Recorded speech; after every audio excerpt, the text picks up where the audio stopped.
So hi guys, my name is Ayush. I'm one of the person who has started off Growth Folks, and it's been a couple of years that I've been doing it. Uh, a little bit about Growth Folks. So Growth Folks is the community of growth enthusiasts and marketeers, and we are spread across the country, India, and apart from that, we are also present in other cities of the world as well. The only motive of this initiative is to bring like-minded people together and bring like-minded people together and talk about growth and also help and learn grow together. So in the span of 3 years we have come across a long way. We are a community of 750 growth enthusiasts, and we have done close to 770 events in last 15 months, and all of these events have been a mix of our offline and online, wherein we had speakers from we had speakers who are some of the top industry level experts in their particular niche. Today with us, so this is the sixth session that we are doing, like sixth chapter of our online webinar. And today we have with us Corey, who is the head of growth at Baremetrics. A little bit of brief about what Corey has been into. I guess people who are into SaaS and who have been into growth space, they are pretty much following Corey over LinkedIn and Twitter. But just to give you a brief, Corey is currently heading the growth at Baremetrics. He's on a mission to help bootstrapped and funded SaaS companies with marketing to drive real and sustainable growth. He has been into he has been into this ecosystem for quite some time now, close to 7 years now, and he's helping marketers find their next great career opportunities in tech and SaaS and e-commerce with kmarketers.com and other stuff. So without taking much of your time, probably I'll hand it over to Corey to take over the session. Just before he begins, a few instructions over here. During the whole course of the event, just make sure that you are on mute and there is no disturbance as such from your end. Uh, you can keep on shooting your questions if you have in the chat section. Otherwise, you can wait till the end of your session, because once the session is done, we will be more than happy to take your questions, because we have strategically kept some amount of time for question answers. Towards the end of the event, I'll be more than happy to take up any other questions in relations to growth folks as well. And feel free to drop in your LinkedIn URLs in the chat section so that each one of us can connect with each other. So without wasting further time, let's have Corey to take up the session. All the best, Corey. Here you go. Probably you are on mute right now. Okay, can you hear me now? Yes, better. All the best. All right, thanks so much. Yeah, excited to be able to share with you guys, and thanks for staying up late for me today. It's kind of a funny time zone difference. You know, we're about 12 and a half hours apart. I'm in San Diego, California, for all of you who didn't know, which is on the west coast of the United States. And so it's about 8 a.m. exactly for me right now.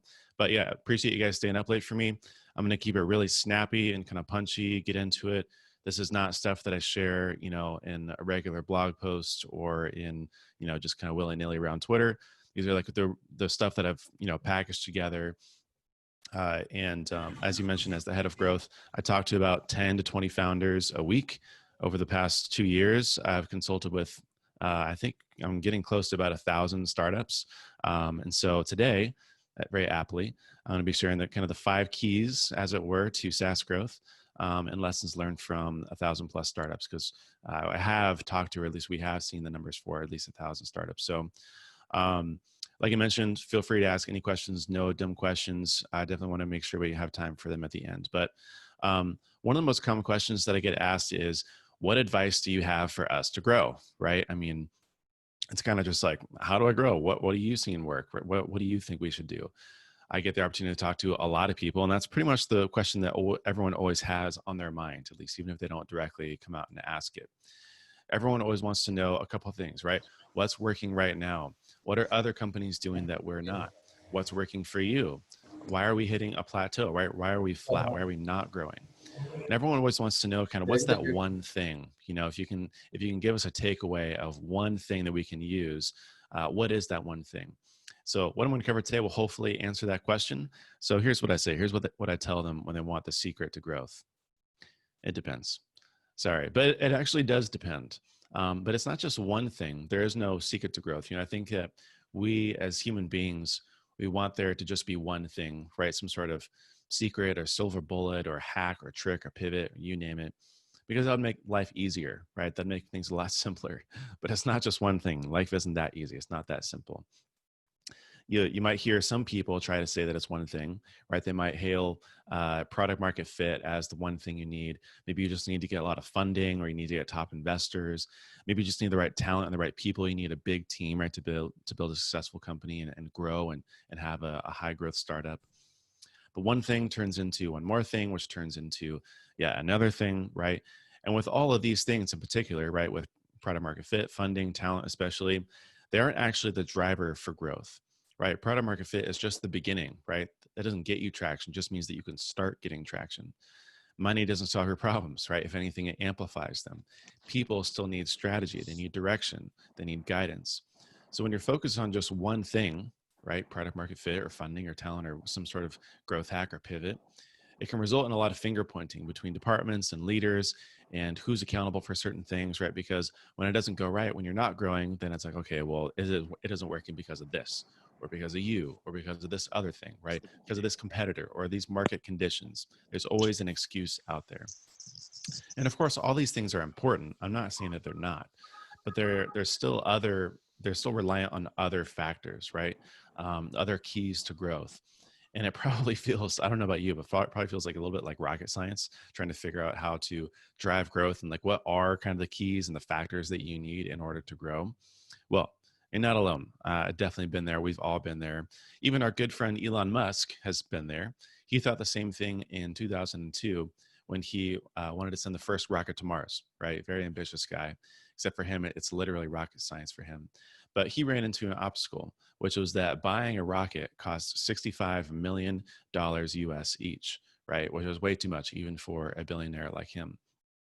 So later on in an interview he did, he talked about how he approached this problem. And he said he started about thinking from the first principles, which is a sort of mental exercise that helps you break something down into its most fundamental and elemental pieces, right? Until it can't be broken down anymore.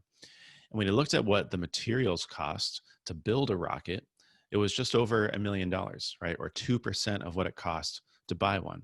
And then hence SpaceX was born, and the rest is history, right? Now we have rockets going into space, to the moon, around, we're not to Mars quite yet, but we'll get there. Now, to be clear, I'm not even going to be close to talking about rocket science. In fact, it's quite the opposite.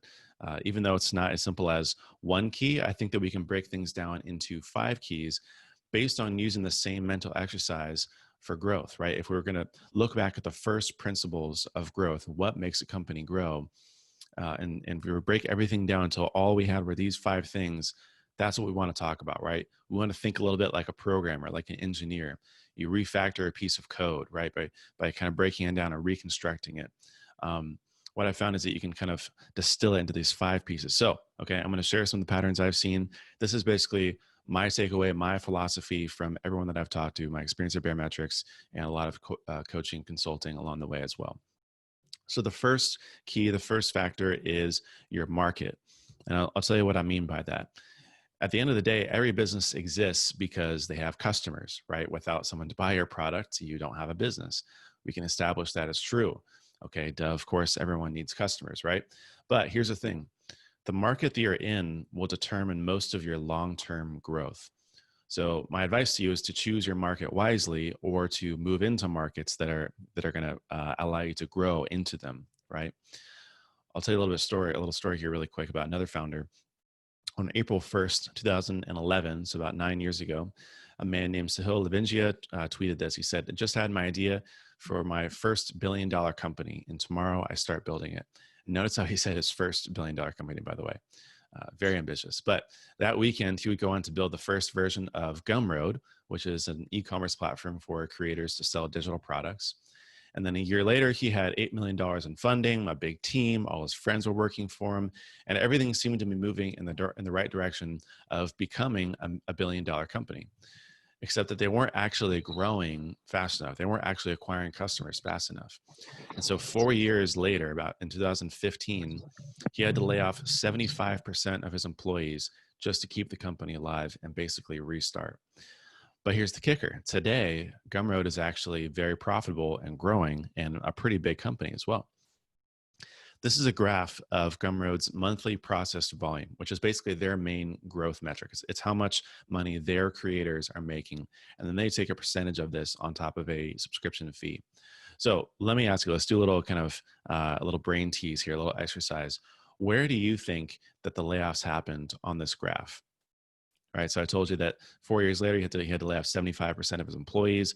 And then there's actually a bunch of like bad publicity. There was a bad article that was written about them. A bunch of people were slamming the company. Where would you say, if you had to guess, where the layoffs happened on this graph? They actually happened right here, right in the middle, in November of 2015. So a little bit of a spoiler alert, they didn't become a billion-dollar company, but their revenue kept growing despite having a quarter of the team, right? A major blow to morale, some really bad publicity and bad PR. And really, when everything else seemed to be going in the wrong direction, they kept growing because they were growing with the market. They were in the right market. The creator market, people selling digital products, online courses, downloadables, was exploding and still is exploding. So your market will influence your size, but it'll also influence your growth velocity, right? How fast you're growing. So sometimes your growth rate, will be a little bit out of your control. Now, you do have some control, and the companies who really focus in on their customers are the ones who have the most control. Something that I've really learned is that there are really only two types of companies. There are those who guess, and then there are those who do customer research. And guessing is not a good strategy. I should say it's actually a very bad strategy, right? And to be honest, this is really what a lot of companies do. They just guess. They just kind of, throw spaghetti at the wall and they just pick a market, or they just say, okay, I guess we're going to go over here because that's what everyone else is doing, right? But even if you're in the right market, how well do you actually know your customers? And this is something I want to challenge you with. How well do you actually know your customers? And I mean personally, not, things about them, but do you know your customers? I'm not talking about the bland, made up personas, that you put together in between meetings just to kind of appease your boss, right? Or just to kind of do a fancy marketing exercise. Do you actually know who your customers are? Do you speak with them on a regular basis? Can you tell someone what their day looks like, what they struggle with, where they hang out online, what they need help with, right? What their goals are? This is stuff that you can't just, fill in the blanks on a piece of paper or scribble down one day. It kind of comes to you in a light bulb moment. I'm a firm believer that your customers will tell you everything you need to know about what to build, how to charge them, which channels to invest in, right? You just have to ask. And this is a really foundational piece of growth here. It can be a huge competitive advantage for you, as you'll know things that your competitors won't, and you'll even be able to anticipate the needs and actions of your customers as opposed to always reacting, right? This is the difference between being in a channel really early and being the last one to a channel, right? And missing out on all the great growth. This is the difference between having a really great pricing model that beats out your competitors, and the difference between all of your customers leaving to a competitor who has a better or more affordable pricing model.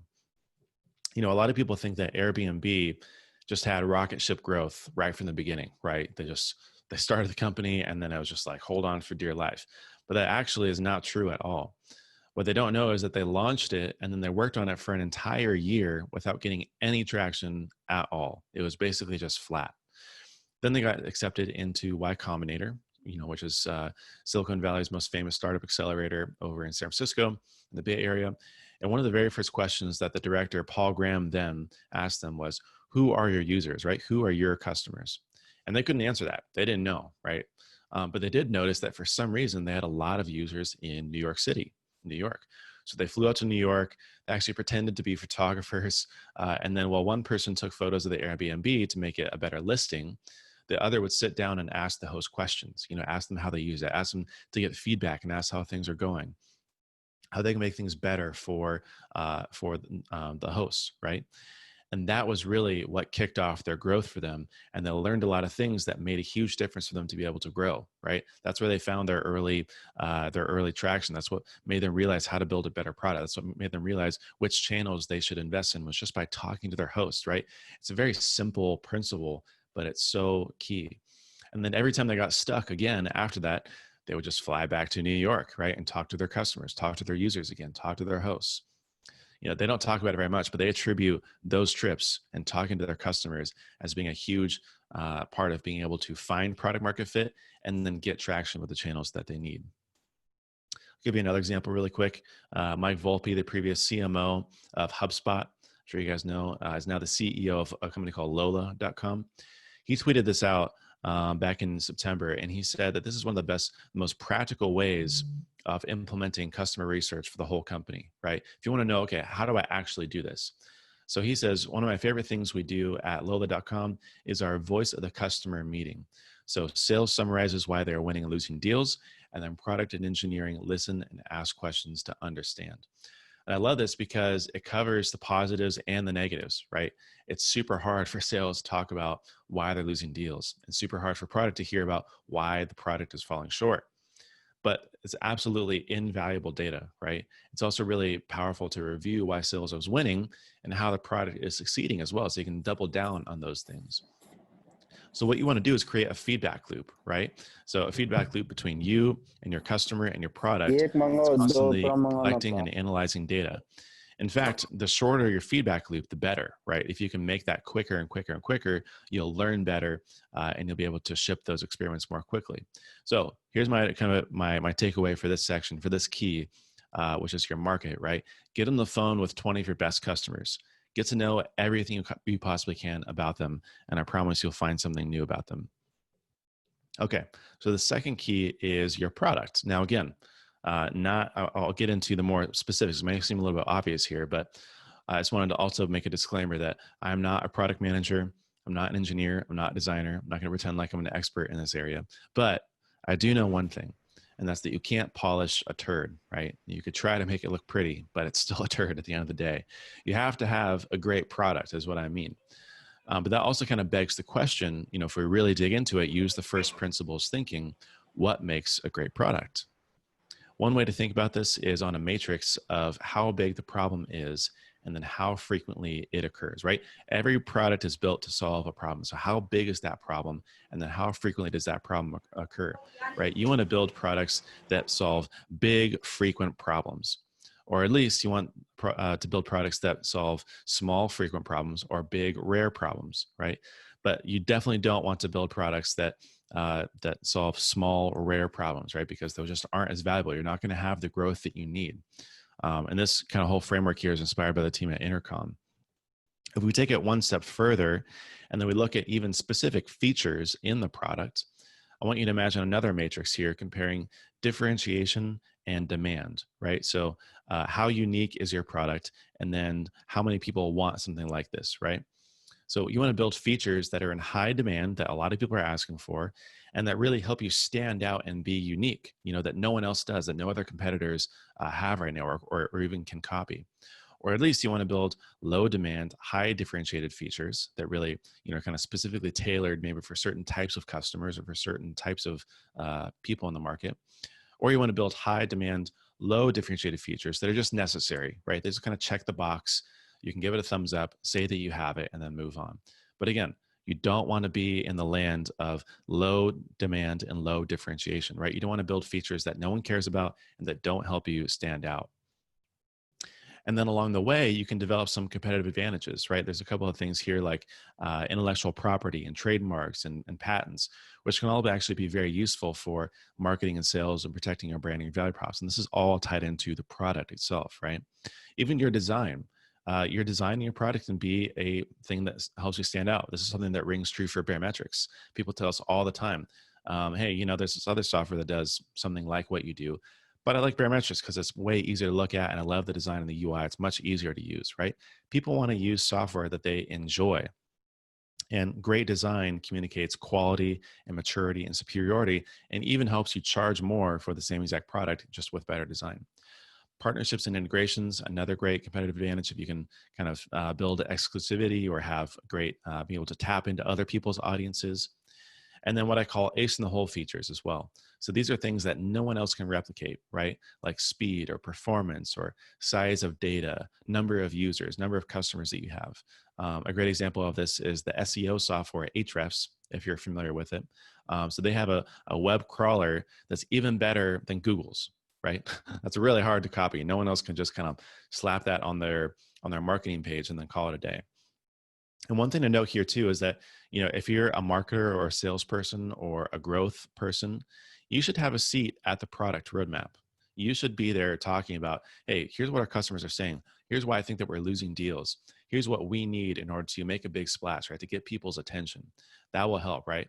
But this also begs the question, how do you know if you've built a great product, right? How do you measure that? Because it is a key to growth, right? There's no great company with a really bad product, right? You can have a bad product in the early days, maybe sometimes, or maybe you can get away with it if you have really bad or no competitors. But eventually you need a good product, right? So how do you measure if you have a great product? Here's a couple of kind of benchmarks and metrics I like to use when measuring this. So the first one is you want to run a product market fit survey.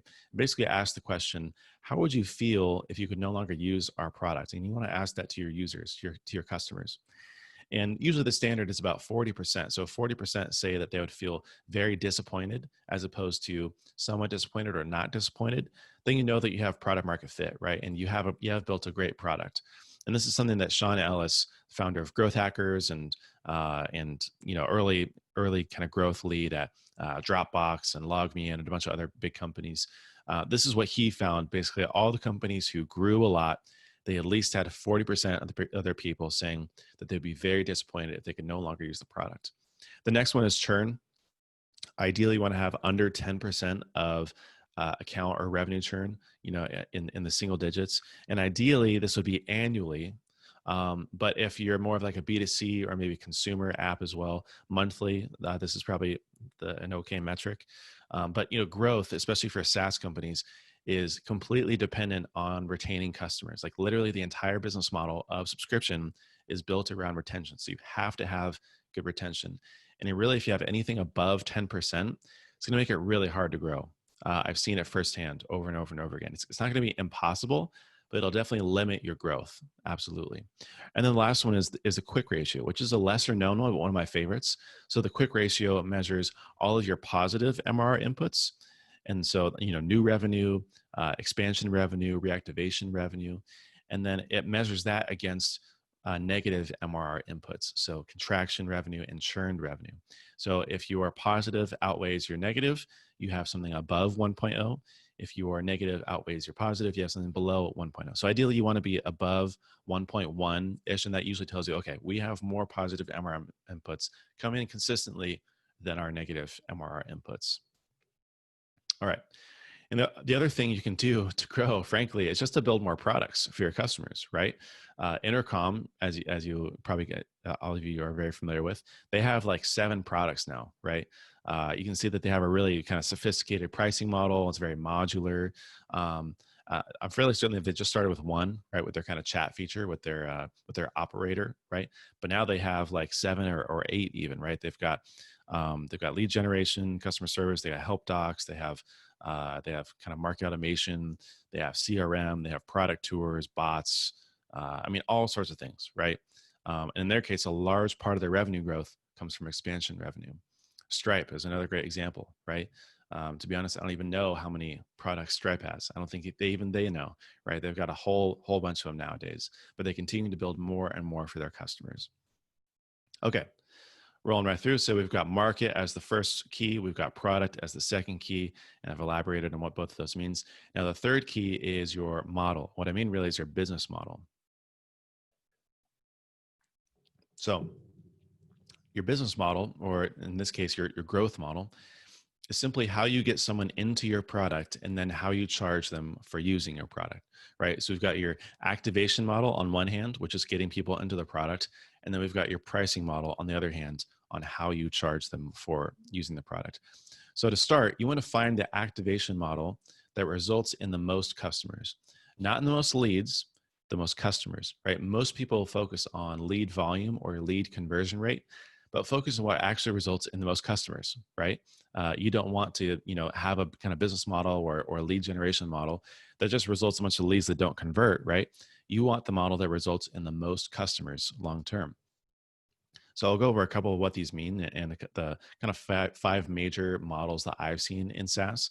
But you have to, don't just pick one. You have to consider what's best for you and for your customer and not just pick something by default or because you want to, right? Because you think it'll result in higher growth. Because each one of these, as you'll see, it wouldn't work, right? MailChimp wouldn't have the same result if they use another one, and et cetera. So the first one is freemium, right? Which is like MailChimp. Basically it's free to use, but you're limited in what you can do in some way up to a certain point. Also have free trial. This is what we do at Baremetrics.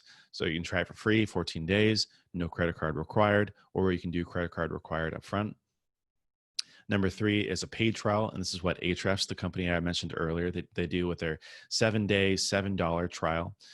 This is actually pretty unique, but basically it's a paid trial, right? So this is perfect for them because what they found was that there's a lot of shady people that were kind of taking advantage of the free trial. And so but they also had a lot of honest people who maybe didn't want to subscribe because they were a freelancer, or maybe they just had a one-time project.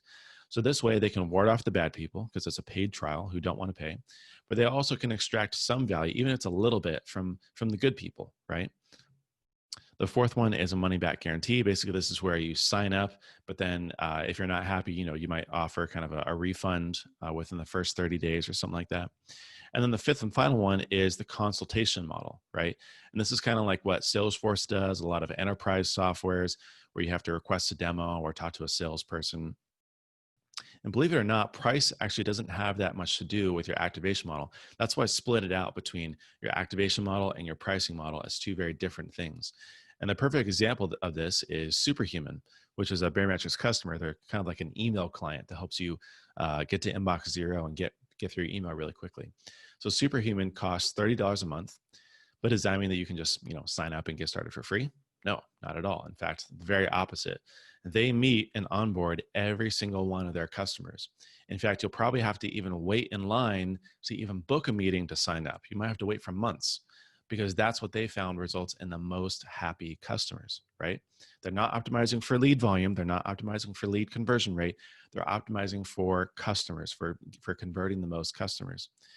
And this is because Superhuman requires some training and some practice. And so they help you configure your inbox. They'll hop on a Zoom call just like this, and they'll go over exactly what you need to know in order to really see the value of the product.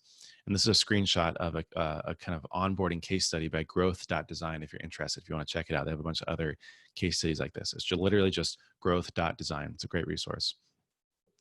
One of their employees hit a milestone for 1,000 customer onboardings, right? It's pretty amazing. A lot of people would argue, oh, this is completely unscalable and we're never going to grow this way if we keep doing these things manually, right? We could grow a lot faster if we didn't have to. We can just let people sign up by themselves. But look at we see their numbers. Trust me, the fact is that they're growing really fast, right? They have really solid retention. So you tell me if they're smart or not. I think they are. For Databox, another SaaS company in the kind of SaaS and metrics analytics space, they were offering a free trial and ran a test, right? And so offering a free trial actually helped them reduce churn because customers were basically treating their first month like a trial anyways. So making the simple tweak of having a trial cut their churn in half from 8% to 4%. Notion, a really popular project management app and kind of note-taking app right now. Hopefully future Baremetrics customers, fingers tied. But they attribute their success to their activation model. My friend Scott over at HubSpot, he said, I've had Evernote for 5 years and didn't pay for it at all. I've had Notion for 5 months and just started paying for it. The value is basically the same, it's nearly identical, but Notion just did a better job at implementing a product qualified lead model. Basically, again, what we're talking about, this activation model here, where I felt the need to purchase when I felt value. And PS, their product qualified lead model is 1,000 blocks. So Notion's secret weapon actually is that you can use the product completely for free until you become a power user, right? So right when you're ingrained, you're hooked, you're invested, which in their case is represented by the number of blocks in the app. And then they ask you to upgrade to a paid account. It's genius, right? And on the flip side, Evernote's lost opportunity was in their model, right? They couldn't successfully monetize their users because Scott could do everything he wanted to for free. He didn't feel that need to pay. Now to move on to the pricing model, right? So we just covered the activation model. Now let's go into the pricing model here. Warren Buffett, I'm sure you know who he is, famous investor here in the US. He says, price is what you pay, but value is what you get. So think about that for a second. So I want you to price based on value, not based on cost or on profit margin or based on competitors.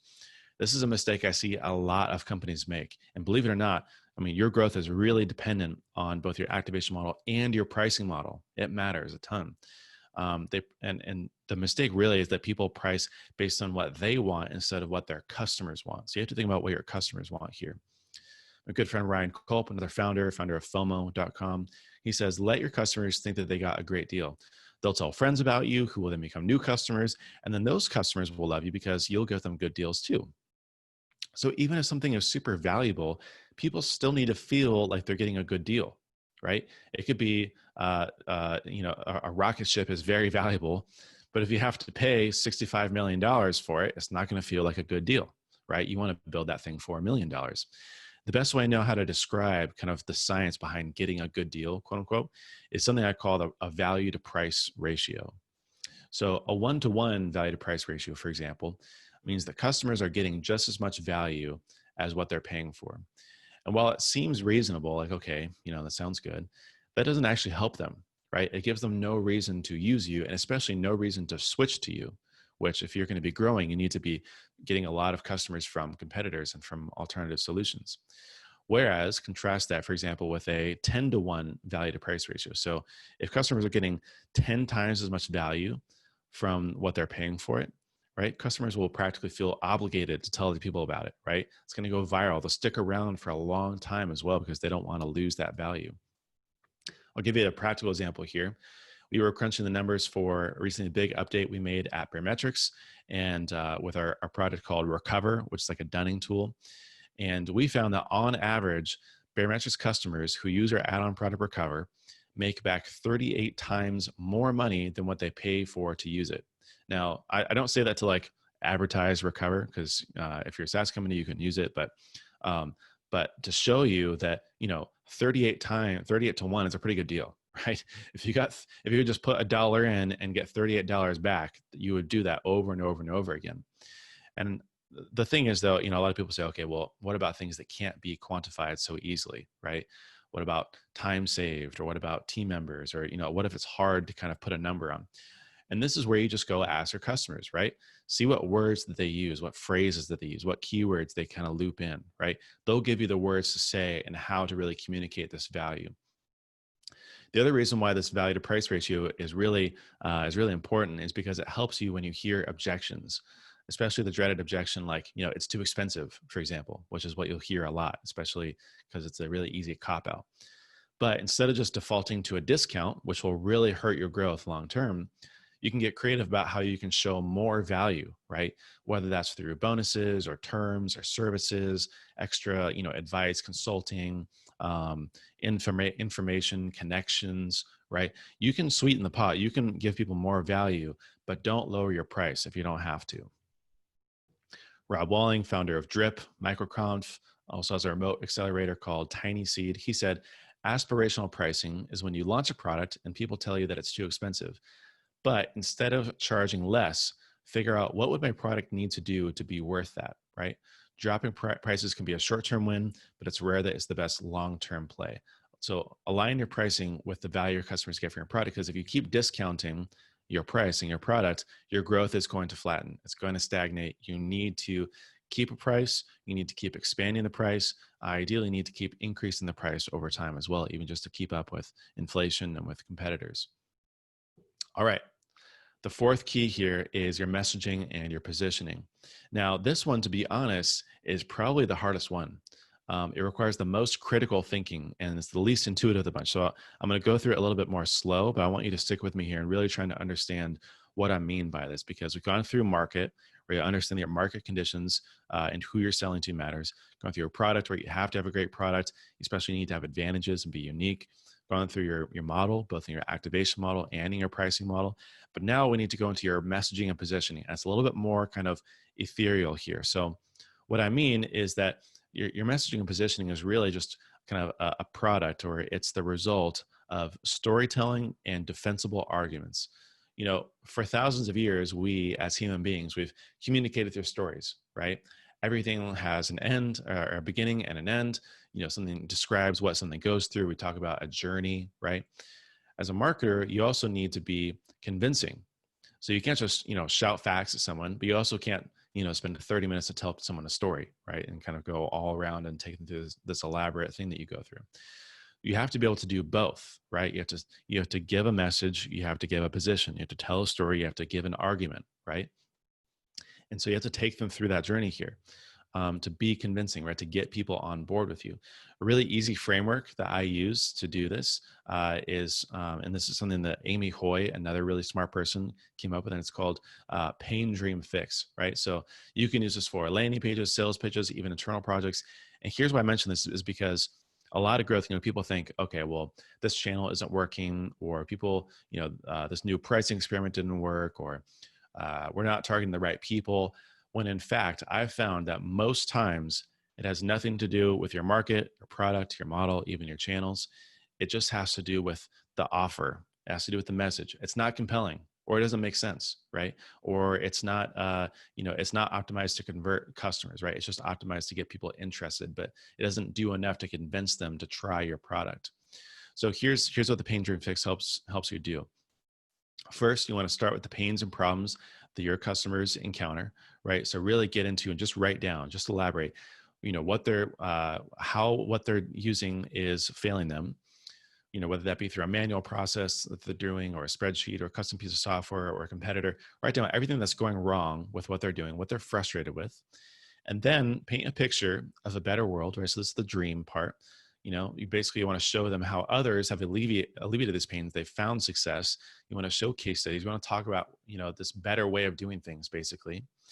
And then you want to show them how your product helps them fix their problems with the unique features and capabilities that you have that enables them to make their dream a reality, right? To get to that end result, to get to that end desire.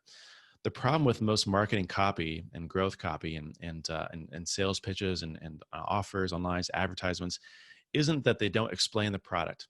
It's that it doesn't explain who it's for and why they should care about it, right? People need to know, okay, this is something for me, right? This kind of gets a little bit into like selling benefits rather than features. But even then, you need to get into how these features benefit you, not just naming the benefits, but how the features benefit you, how the product can help you. This is ConvertKit, their email marketing tool, Baremetrics customer. And this is a graph of their MRR growth. And it's okay, don't worry. They publish all their metrics publicly. So it's okay if I show you this. I'm not breaking any NDAs or anything. And they decided pretty early on that in order to grow, they needed to just really focus in on a specific type of customer. So they chose a market, and then they said, okay, how can we find a message and a position that will appeal to this market, right? And this revenue chart perfectly illustrates the point in time when they decided to position themselves as the email marketing software for creators, for online course creators, digital downloads, video creators. Instead of just generalizing and targeting everyone, like MailChimp does, for example, they focus in on bloggers and podcasters and video creators and course creators. And that inflection point right around July of 2015 is when they had that new position, they chose that market, and they decided to go all in, right? Now they're almost I think they're over $20 million in annual recurring revenue. A big company, bootstrapped, no outside revenue, right? They don't need product market fit. They don't need funding. They don't need extreme talent. They actually only have 50 people, and it's a $20 million company. Another Baremetrics customer, Clubhouse, project management software for software teams, right?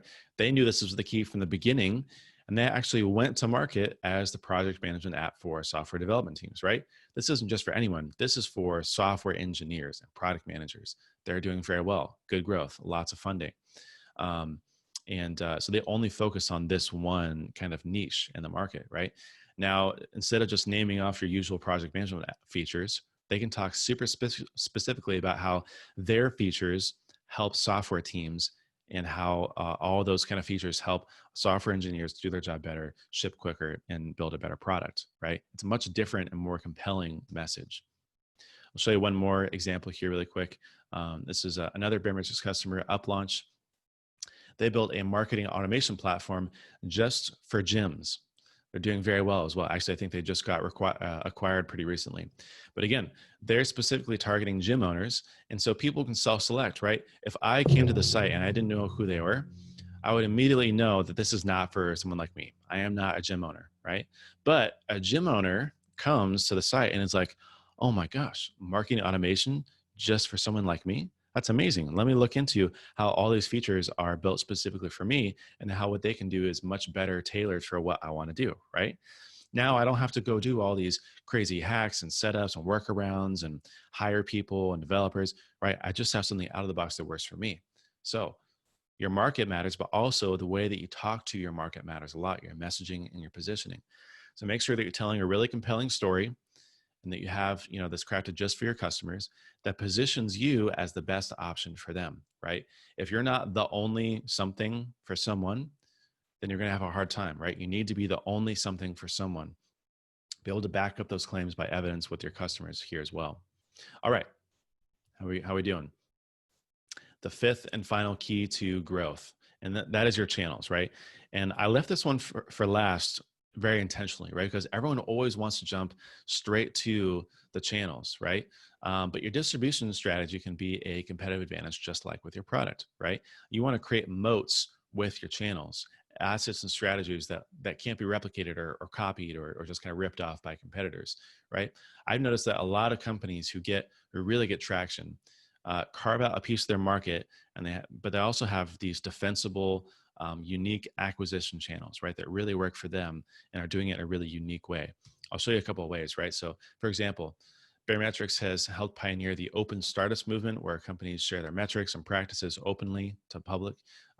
We're known for transparency and helping other people be transparent as well. And you can't just copy that, right? You can't just copy it and have the same success again. If you did, it would probably backfire. In fact, it has with our competitors. So these are just a few of the ones listed here.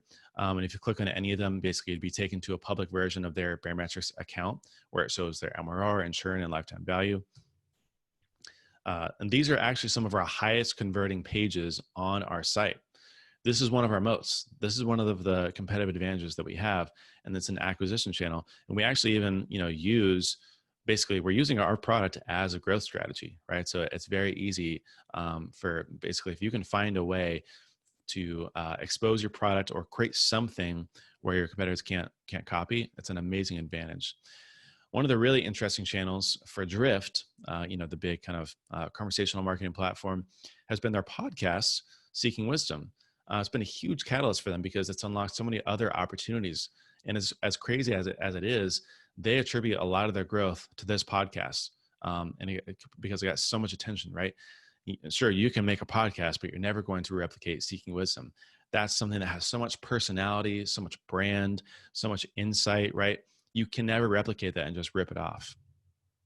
FOMO, as I mentioned before with Ryan Culp, they're basically a tool to help you incorporate more social proof into your marketing. And they've produced, I think actually now over 100 case studies with their customers, right? Talk about social proof, right? You can't just copy someone else's case studies, especially if you've done 100 of them, right? That's something that is a very defensible acquisition strategy, something that no one else can copy that part of your marketing. ConvertKit, again, they grew from about $100,000 in MRR to over $600,000 in MRR, so about 6x growth in 1 year by doing 150 webinars with their affiliates. So they just got their customers, bloggers and creators, to talk about what was working for them and then share it with other bloggers and creators, right? It's super hard to get someone to switch email marketing software in the first place, like with their product. But it's especially hard when that software is now a revenue source for them too, right? Imagine trying to switch off of Zoom. If you were an affiliate for Zoom and you are making more money talking about Zoom than you were paying for Zoom, right? You would never want to leave Zoom, right? Same thing with ConvertKit. And really the common thread that you'll notice between all these is that all these channels are born out of the company values. For Baremetrics, it was transparency, right? The Drift guys are all about self-improvement and challenging yourself. And that's what they talk about on the podcast, Seeking Wisdom. FOMO is social proof. All their case studies are social proof, right? ConvertKit's mission is to enable creators to make a living. So they just shared what other creators were doing to make a living, right? So think about the channels and the competitive moats from your values and the things that are unique to your product and your company. All right. So I know that that's a lot. And it's probably a lot to digest. So I'll leave you kind of with this kind of distilled version of everything I've said today. This is sort of a cheat sheet, if you will, right? But your market, who exactly are your customers? Get on the phone with 20 of your best customers. Your products, what are your customers trying to achieve? What can you help them with? take a hard look at those core metrics and figure out if you've built a great product or not. Be honest with yourself. Your model, right? So focus on the model that results in the most customers, not the most leads. Your messaging and positioning, who are you the best solution for? What are you the only at? And be able to tell a really clear and concise story. And then channels, right? Where can you find and communicate with your customers? But also, more importantly, how can you create defensible acquisition channels that can't be ripped off? And with that, hopefully, it's a little bit clear, what the 5 keys, that, at least for me, right, that I've seen are the keys to SaaS growth. And that's it. A couple of links here, but I know we want to leave some time for some Q&A, so we can get into it. Thank you, Corey. It was really an insightful session. I can see that you have determined a lot of time into coming up with this whole uh, presentation and all. So thanks a lot for sharing this with us. Guys, Absolutely. now you can start pushing in your questions in the chat section below, or probably if you feel free, you can unmute yourself and ask the question. Uh, Moving forward, Corey, I have a list of questions that we have received from the people who have texted their questions over Instagram. So I'll start off with it. So Okay, great. one person wants to ask you, how much time and effort should we put in a channel before concluding it is not working for us? Good question. I mean, it depends on sort of how much you're putting into it. For example, if you're testing a paid kind of acquisition channel, maybe like Facebook ads, for example, and you're spending $10,000 a month and you're a small bootstrap startup, you might want to shut that off pretty quickly if it's not working, right? All that to say, it's kind of one of those things. It depends, right? But here's what it really depends on, I think. There's a couple of strategies that just take more time than others. For example, SEO. If you were to give SEO a month to test, it would fail every single time, right? SEO takes about a year to really see if to really find results. So in that case, you need to figure out, okay, what's the minimum amount of time that I need to spend on this channel in order to really feel good about it and to get results? Usually it's about 2 to 3 months. It's kind of very, very bare minimum for any channel. That said, there are others that take longer. There are some exceptions that take, shorter, maybe like sales or, community engagement, things like that. But in general, I tend to be on the more generous side of trying to give most channels about 2 to 3 months of a true test. Makes sense, definitely. Just a sec. The next question, I guess. So we have Nanda who is asking how to identify a big frequent problem in SaaS. Any tips or process to follow? Talk to your customers or talk to people, talk to prospects. I'm serious. I mean, there's kind of 3 different ways that you can talk to people. One is you can do like a kind of online research, and what Amy Hoy, again, mentioning, what she calls a sales safari. So you can look on forums, Slack communities, Facebook groups, even just online, on like social media channels like Facebook or Twitter or LinkedIn, and search for, things like help, or why can't I, or it sucks that I, or just looking for, for what people are struggling with and what they need help with. Another way is just to literally get on the phone and do something like this, where, you would talk to somebody and say, hey, in your business as the head of growth at Baremetrics, what is the biggest kind of pain point for you, or what's the thing that you struggle with the most? And then, what are the top 3 things that bug you? Or, if you could kind of wave a magic wand and fix these 3 things, what would they be and how would it work? And then another way you can do that is to do like an online survey. So you can get something like Typeform or SurveyMonkey or Google Forms, and then using your existing audience, whether that's social media following or email list or some sort of user base, you can just kind of ask them those same questions. Like, what's your biggest pain point? Can you talk more about that, right? What would it mean for you if you were to be able to fix this problem? What have you tried before, right? So to summarize, look online, look what people are already saying, talk to people face to face, and then run a survey if you need to. Makes sense. Next up is Saikat, I guess. Yeah. Hi, Corey. Just if you could put some insight on like the ABM and the PBM, and maybe also on the like is NSM, like any metric, the single metric. I'm sorry, what was it? It was, you said ABM versus what? PBM. What is BBM? Persona-based marketing. Like Oh, ABM, okay. we drill down to each and every account. Yeah.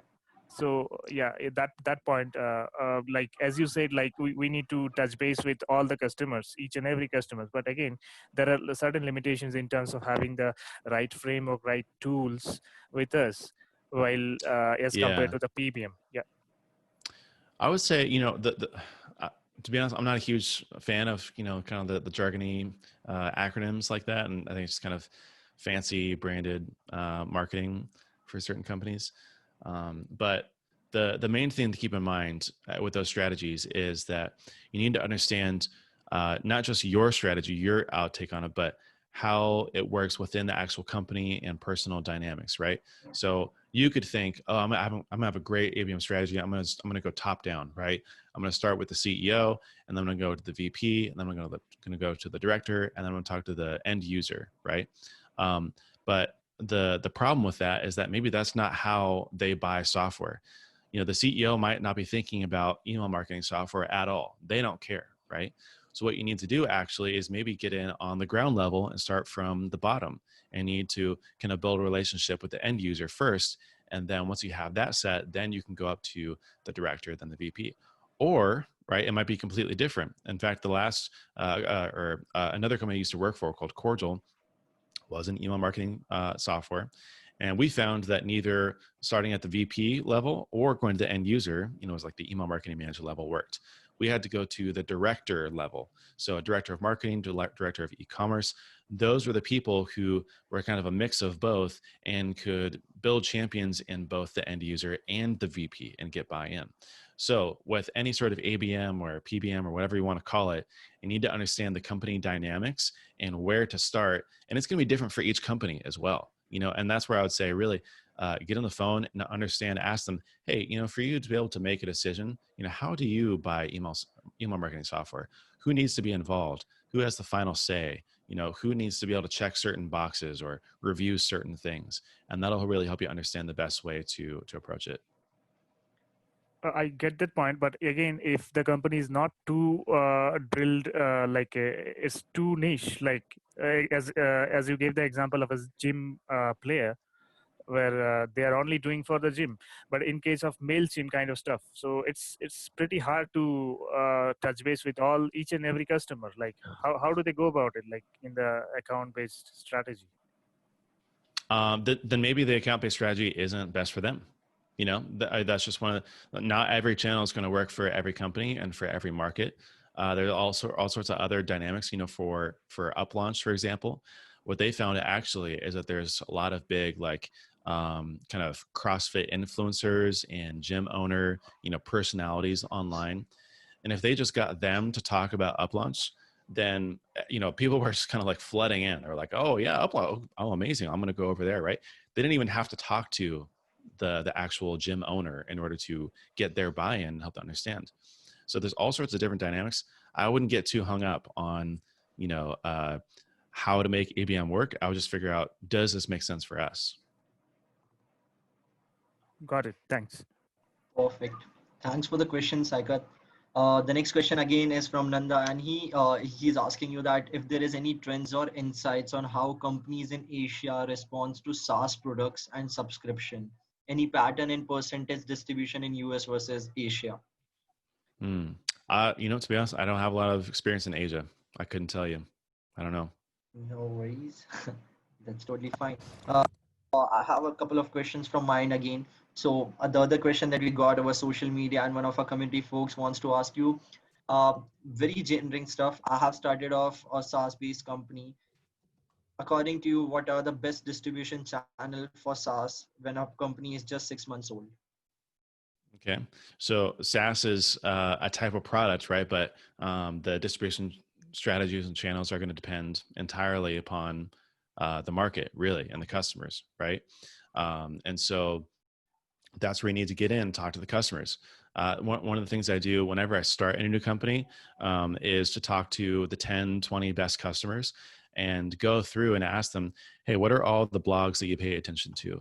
What are all, do you subscribe to any magazines or publications or trade associations? What events do you go to? Which podcasts do you listen to? How do you make decisions in general, right? Which social media are you active on? Any Slack groups or communities or forums that you're a part of, right? You just kind of go down the list of like, for each one of these customers, which channels, marketing channels, are they involved in already? Because what you might find is none of your customers are on Facebook, right? So like testing Facebook ads, is from the beginning, is going to be a waste. You don't even have to go through that. So the quicker that you can understand how your customers are already behaving, the quicker you can find those acquisition channels that are going to be key in finding growth. And it's the same. I mean, there's probably, I would say there's about 20. I list them. I kind of go through the same process and framework in my course called Refactoring Growth. It's just refactoringgrowth.com if you want to check it out. And you can just look, I mean, in like the course curriculum, I have about 20, you have SEO, content marketing, direct sales, affiliate marketing, referral marketing. There's a whole bunch there. Basically, your job is to figure out, does this make sense for my customer? And should I give this a test? And then you need to systematically work for them or work through them. There's no silver bullet to figuring out which one's going to work ahead of time. Perfect. Thanks for the answer. Now I guess Harit has another question. So Harit, maybe you can unmute yourself and speak up. Thank you. Hey, Corey. Going back to how you spoke about pricing and value. So you mentioned that we're always going to be looking at a value to price ratio, ideally more than one.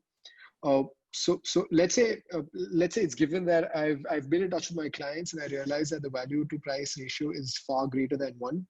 But when it comes to reducing my pricing or discounting, I'm in a market where let's say there's by and large a price war that's going on. How do you go about in such situations? Are you looking at further lowering your price, or do you still want to say it's okay, I'm going to let the folks churn, or let a bunch of customers churn, but I'm going to peg the pricing the same. Also, another given factor here is going to be that the kind of product I have is it's a replicable product, but in terms of let's say the value that a user is able to drive from a competitor's product is exactly the same. There's absolutely no add-on, but yeah, we're just into a price war. How do you handle such situations? Yeah, so there's probably a few kind of markets or categories in software in particular that are becoming or are very commoditized. There's not a huge difference between products, and that's where I think the channels really come into play. If you have kind of defensible acquisition channels, but especially if you're building a brand. Because what will happen, with the pricing war is if competitors keep dropping their prices, or if they keep giving discounts, or if they keep, finding more ways basically to make it more affordable, then you need to give people more reasons other than just the price to use your product, right? And so that's kind of where I'm talking about the aspirational pricing. So if people are like, oh, this is too expensive, or competitor X over here is charging way less or half as much, right? You need to figure out, okay, what was my product need to do, or what do I need to offer in order to justify this price? So that would be the first kind of step, is figuring out, okay, how can I stay the same without having to sacrifice price? So that could be, additional features, that could be consulting, could be, even customer service, could be the brand and the marketing that you put out, just giving people more reasons to stay. And if still that does not work, then I think you really need to look at kind of the product itself and figure out, is this product going in the right direction? The fact is that there are some products that become so commoditized that they're basically just a feature in someone else's product, right? In that case, you need to expand into other products. You need to, or it might be time to, look at another way, right? You maybe doing a pivot. One of the things we've been doing at Baremetrics is basically people come for the metrics, but they stay for the platform, right? So we have metrics, we have retention tools like Recover, Cancellation Insights. Now we have messaging. So in that case, metrics is becoming a lot more commoditized, but these other ones aren't. And the combination of those is actually really valuable. So what other things can you throw in, or even if they're, separate products, you can combine them and kind of package them together so that you can justify a higher price. Sure, thanks. Just to add on the question, what Harit asked over here, I have just one add on to this question that what if you can list down some best practices to determine the pricing of any SaaS product? Is there any checklist? Ooh, yeah, man. Pricing is a tricky topic, and there's a lot to go in there. But I would say one of the things. I mean, basically, the first step always is figuring out kind of the value metric and what you're going to base your pricing on. So, is it number of users? Is it some sort of usage? Is it feature based? Is it tier based? There's about 7 or 8. We have actually, if you just search SaaS pricing models, you'll find a Baremetrics article on the first page. Hopefully, I think it's still on the first page there. But you want to find the model, right? It's the pricing model, which is based on your value metric. And ideally, what you want to do is create a pricing model that doesn't increase exponentially, but that actually kind of drops off over time. So basically, what happens is that you don't want to keep getting more and more expensive and then lose the customers as they get more value from your product. You actually want to make your product cheaper over time. So I'll give you an example. At Baremetrics, for example, we have a bunch of different tiers. We price based on your MRR. So we'll kind of fit you into these buckets. And what happens is that the more revenue, basically, the more generous the tiers get. And so, for example, it starts at $50 a month, which could be about 1% of your revenue potentially. But if you're doing $500,000 a month, then the price is only $500, which is 0.01% of your MRR, right? So it actually gets cheaper over time. There's really no silver bullet. I mean, you can do some kind of surveying and testing strategies. Really, what I would do, honestly, again, when you're talking to customers, when you're looking at it, is which value metric and pricing model makes the most sense. And you can even ask them, right? Or you can kind of use your intuition. And then I would say just test, just start with something. Even the guys at Intercom, when they first started, they asked the Basecamp founders, hey, how'd you guys figure out your pricing and what should we use? And their advice literally was $50 a month. And that was it. It was just start with that. And then from there, people will tell you, oh, actually, I want to pay, what I have to pay $50 per month if I only use X and Y features, or if I only have 2 users, or, people will tell you basically how they want to be charged. Got it. Thank you. I guess Harit has one last question that you mentioned about growth.design, right? What are the other growth newsletters or resources that you look out for or stay up to date with a weekly or monthly basis? Yeah, definitely. I have a couple of resources on my website. I'll just put that in here right here. It's just coreyhaines.co. I'll plug a couple of my resources. So I just created one called Swipe Files, which might be interesting. Basically, it's like a curated library of examples and teardowns. Some of the other really good resources, I still frequent growthhackers.com and look at their kind of top posts and what people are posting for. I'm going to be blanking right now on kind of top newsletters and stuff. I mean, I'm looking for newsletters as well right now. Actually, it's kind of one of the things I'm looking for. But some of the other, I listen to a lot of podcasts personally. So I really love all the Bootstrapper podcasts. If you go to listennotes.com and you just search something like SaaS or growth, you'll find tons of podcasts that are great. I just created a list yesterday, actually, of 55 SaaS marketing and growth podcasts. And I can find that link if you want to message me on Twitter or something. I can send it to you. We had a discussion over the Facebook community that we have, and someone has shared the same stuff that he has listed on top podcasts that someone should hear or make a list of. So maybe people can also go back to the community and be a part of that discussion as well. And anyways, cool. if you can share it with us, that would be anyways helpful. Yeah. Cool. I actually just shared it. I found it in the chat pretty quickly. Google Chrome had it pretty quickly for me, but there's 65 podcasts now. But I'm a big podcast junkie. Perfect. Good to know that. I guess now that you are a part of the Facebook community, at least we can expect to loop back to you every now and then whenever we have anything around SaaS, absolutely, anything around podcast. I guess Pratik has one question. Pratik, you can unmute yourself and ask the question, or otherwise you can type. Yeah, hi. I have 2 questions. First, regarding the marketing. So, can you speak a bit louder, Pratik, if you don't Hello, mind? hello. Am I audible? Yeah, it's better. Yeah. So I have 2 questions. First one regarding marketing. Second one regarding pricing. First one, the marketing. We know that there has to be a combination of SEO and LinkedIn marketing, Facebook, and all, including the email marketing. So for selling a SaaS kind of a thing to a healthcare, department or healthcare industry, which marketing activity we should focus more compared to all other marketing activities? I couldn't tell you, right? I mean, that's something that you'd have to discover based on the market. And I'm not a healthcare professional. I could only speak from, right? Whenever someone asks like, what should I do for these particular types of companies or people, I could only speak from personal experience. And to be honest, my only personal experience has been selling to other SaaS companies and selling to like big enterprise e-commerce shops. So for something like healthcare, I mean, that's something you have to discover is, again, I would go through the same process of kind of customer discovery, asking them, hey, what social media platforms do you use? Which blogs do you read? What podcasts do you subscribe to? Where do you hang out online? Which communities are you a part of, right? And then you just have to test, right? I mean, that's where the growth experiments come in, is you just systematically work through, okay, we're going to start with this month, start with that the next month. We're going to allocate the right resources. We're going to give it enough time. And then you just have to go out and work. Thank you very much. The second one is regarding the pricing. So there are some implementation costs which we charge to our clients, and there can be a one-time subscription cost also.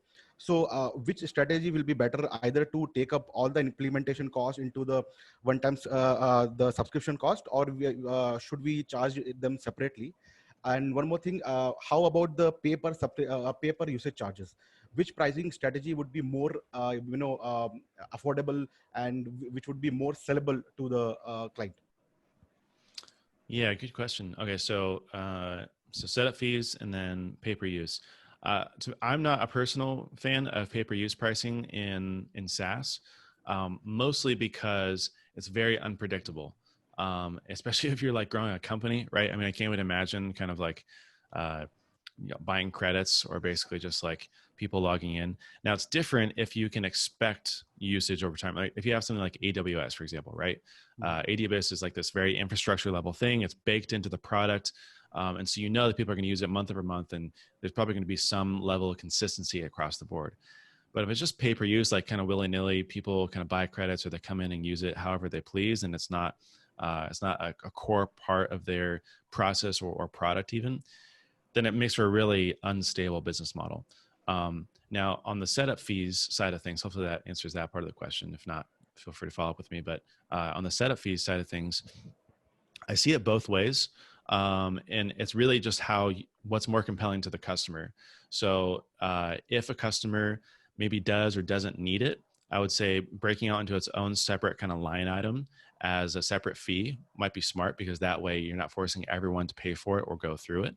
And that way you don't have to do the extra work for it. But if maybe all of your competitors offer a setup fee and it's pretty expensive, maybe a competitive advantage of yours is to offer it for free and kind of bake it into the onboarding experience, right? So it's a little bit more philosophical. Like I couldn't tell you which one is right or wrong or which one is better or worse, but look at it that way of, okay, is this something that a lot of customers want? Is this something we can use to our advantage?